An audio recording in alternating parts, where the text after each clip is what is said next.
Kayamkulam SN civil service പരീക്ഷ training അക്കാദമിയുടെ വാർഷികാഘോഷങ്ങളുടെ സമാപനം നടന്നു. മുൻ Kerala chief secretary doctor VP Joy സമ്മേളനം ഉദ്ഘാടനം ചെയ്തു. കായംകുളം SN സിവിൽ സർവീസ് പരീക്ഷ ട്രെയിനിംഗ് അക്കാദമിയുടെ വാർഷിക ആഘോഷങ്ങളുടെ സമാപനം നടന്നു. കായംകുളം SN ഇന്റർനാഷണൽ സ്കൂളിലാണ് ചടങ്ങ് നടന്നത്. മുൻ Kerala chief secretary doctor VP Joy സമ്മേളനം ഉദ്ഘാടനം ചെയ്തു. അക്കാദമിയിലെ പ്രഗത്ഭരായ വിദ്യാർത്ഥികൾക്ക് അദ്ദേഹം പ്രൊഫിഷ്യൻസി സമ്മാനങ്ങൾ വിതരണം ചെയ്തു. ഈ യഥാർത്ഥത്തിലുള്ള സത്യം അത് പല രീതിയിൽ കുറേയൊക്കെ അത് വരുന്നു. സത്യമായിട്ടുള്ള സത്യം എന്ന് പറയുന്നതിന് പല രീതിയിൽ പണ്ട് ഉപനിഷത്തിൽ പറഞ്ഞതുപോലെ മറച്ചിരിക്കുന്നു സുവർണപാത്രം കൊണ്ടെങ്കുമേ സത്യമുഖസ്വരൂപം. ഹേ സൂര്യ മാറ്റിയിടുക തങ്ങ് സത്യം ദർശിച്ചു കൊള്ളട്ടെ ഇവൻ സ്വധർമ്മി എന്നാണ് ഉപനിഷത്തിൽ എഴുതിയിരിക്കുന്നത്. സുവർണപാത്രം കൊണ്ട് സത്യത്തിൻ്റെ മുഖം മറച്ചിരിക്കുന്നതാണ്. അത് ഉപനിഷത്തിൽ എഴുതാൻ കാരണം വേറെയാണ്. അതിൽ സുവർണപാത്രം എന്ന് പറയുന്നത് ഈ പ്രപഞ്ചമാണ്. മായയായിട്ടുള്ള പ്രപഞ്ചം കൊണ്ട് യഥാർത്ഥമായ സത്യത്തിൻ്റെ രൂപം മറച്ചിരിക്കുന്നു എന്നാണ് അതിൻ്റെ അർത്ഥം. പക്ഷേ ഈ മായയായിട്ടുള്ള ഈ പ്രപഞ്ചത്തിൽ തന്നെ നമ്മൾ കാണുന്ന നിരവധി കാര്യങ്ങൾ, അതിൽ എത്ര സത്യമുണ്ട്? അതിൽ സത്യം ഏതെല്ലാം രീതിയിലാണത് മറയ്ക്കപ്പെടുന്നത്? അധികാരം കൊണ്ട് സത്യം മറയ്ക്കപ്പെടുന്നുണ്ടോ?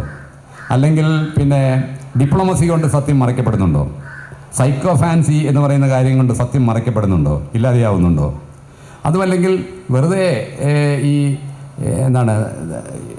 ദുർബുദ്ധി കൊണ്ട് സത്യം മറയ്ക്കപ്പെടുന്നുണ്ടോ?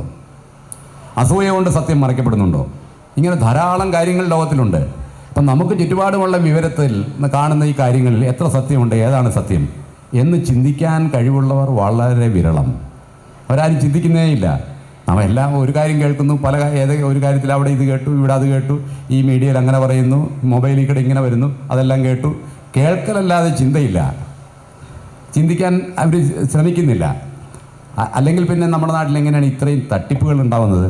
ഫൈനാൻഷ്യൽ തട്ടിപ്പ് എന്ന് പറയുന്നത് ഏറ്റവും കൂടുതലുള്ള ഒരു സംസ്ഥാനം കേരളമാണെന്ന് എല്ലാവരും പറഞ്ഞിട്ടുണ്ട്. അതായത് എവിടെയെങ്കിലും ഒരു വെറുതെ ഒരു വാഗ്ദാനം പറയുന്നു, നിങ്ങൾ ഇവിടെ പണം ഇട്ട് കഴിഞ്ഞാൽ ഞങ്ങൾ ഉടനെ അത് 10 ഇരട്ടിയാക്കി തരാമെന്ന് ആരെങ്കിലും പറയുകയോ എവിടെയെങ്കിലും ഇടുകയോ ചെയ്യുമ്പോൾ ഉടനെ ആളുകൾ പണം എടുത്ത് അയക്കുകയും തട്ടിപ്പിൽ പോയി ചാടുകയും ചെയ്യുന്നു. അപ്പോൾ ചിന്തിക്കാൻ കഴിവുണ്ടെങ്കിൽ അത് സംഭവിക്കുമോ? ഇത് സംഭവിക്കുന്നില്ല. അപ്പം നമ്മൾ ഈ തരത്തിലുള്ള തട്ടിപ്പുകൾ, മറ്റ് കാര്യങ്ങൾ വളരെ കൂടുതലുള്ള ഒരു സ്ഥലം, ഒരു പ്രദേശം എന്ന് പറയുന്നത് ആളുകൾക്ക് ചിന്തിക്കാൻ കഴിവില്ലാത്തതുകൊണ്ടാണ്.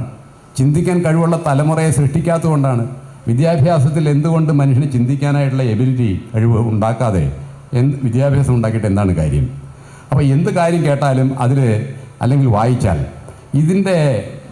ഇതിനെ അപഗ്രഥിക്കാനുള്ളൊരു കഴിവ്, ഇതിലെ സത്യം എന്ന് കണ്ടെത്താനുള്ള കഴിവ്, അങ്ങനെ നമ്മുടെ ഈ അറിവിനെ, ഇൻഫർമേഷനെ അറിവാക്കി മാറ്റാനും ഈ അറിവിനെ വിശദമാക്കി മാറ്റാനുള്ള കഴിവുള്ള തലമുറ. 2ാം സെമസ്റ്ററിലേക്ക് പ്രൊമോട്ട് ചെയ്യപ്പെട്ട 84 വിദ്യാർത്ഥികൾക്ക് കോഴ്സ് സർട്ടിഫിക്കറ്റുകളും നൽകി.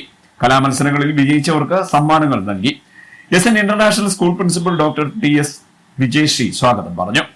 Civil service academy director David Mathew വാർഷിക റിപ്പോർട്ട് അവതരിപ്പിച്ചു. SN സാംസ്കാരിക സമിതി പ്രസിഡന്റും അക്കാദമിക് മാനേജറുമായ ഡോക്ടർ പത്മകുമാർ അധ്യക്ഷനായി. Treasurer professor TN Sukumarababu, executive committee അംഗം പുഷ്പകുമാരി എന്നിവർ സംസാരിച്ചു. അക്കാദമി വിദ്യാർത്ഥികളുടെ വിവിധ കലാപരിപാടികളും അരങ്ങേറി. CDNet news, Kayamkulam.